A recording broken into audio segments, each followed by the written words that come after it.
Je voudrais indiquer que l'amélioration continue de la situation sécuritaire, marquée par la réinstallation progressive des populations, a permis un regain de dynamisme au niveau de notre département. Je veux parler donc des secteurs de la communication, de la culture, des arts et du tourisme. Alors, comme vous avez pu le constater au cours de l'année 2024, il y a eu un certain nombre d'événementiels majeurs que notre département a travaillé à réaliser. Mais je voudrais par secteur vous présenter rapidement les grands résultats.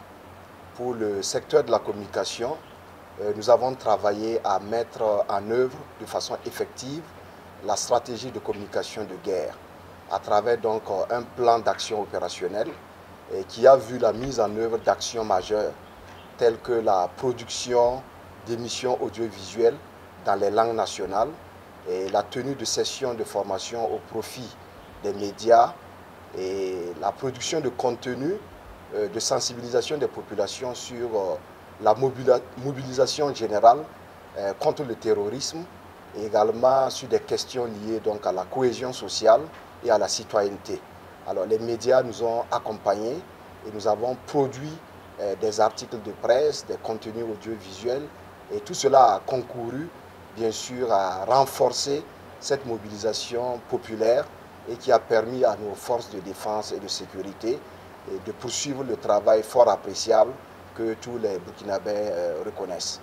Alors, toujours dans le secteur de la communication, nous avons travaillé à renforcer les capacités des médias, que ce soit les médias publics, mais aussi les médias privés, à travers la subvention que l'État apporte aux médias privés. Nous avons signé 2 contrats plans entre l'État burkinabé et la radiodiffusion-télévision du Burkina, la RTB, et également les éditions Sidoya. Il faut également relever avec satisfaction l'érection de l'Agence d'information du Burkina en établissement public de l'État. Cela vise donc à renforcer les capacités de l'AIB qui doit désormais être un grossiste de l'information, une véritable agence de presse au Burkina Faso.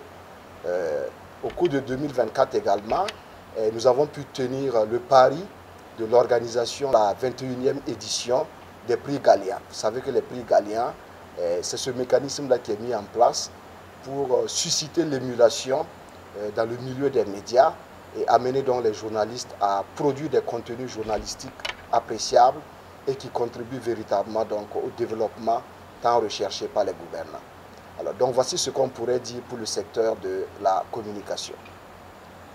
Pour ce qui concerne la culture et le tourisme, là également de gros efforts ont été consentis par le gouvernement et qui ont permis au ministère de tenir également un certain nombre de paris. Il y a des réformes qui ont été engagées. Je voudrais citer rapidement un exemple, l'adoption en décembre par l'Assemblée législative de transition de la loi portant organisation du cinéma. Et cela va nous permettre très bientôt de rendre opérationnelle l'Agence burkinabé de la cinématographie et de l'audiovisuel, qui sera désormais cette structure qui va travailler à renforcer les capacités des acteurs du cinéma, à également mettre en place un mécanisme de financement pérenne du secteur du cinéma. Donc en 2024 également, nous avons pu organiser la 21e édition de la Semaine nationale de la culture à Bobo-Dioulasso et bien d'autres événementiels tels que le CITO, tels que la nuit de l'entrepreneur culturel. Voilà. Et le point majeur sur le secteur donc, de la culture et du tourisme, c'est l'inscription de la cour royale de Tiébélé au patrimoine mondial de l'UNESCO. Cela est un grand acquis et nous sommes aujourd'hui satisfaits de pouvoir le citer comme réalisation pour le compte de notre département. Alors la mise en œuvre de toutes ces activités s'est faite grâce au concours de l'ensemble du personnel du ministère de la Communication, de la Culture, des Arts et du Tourisme.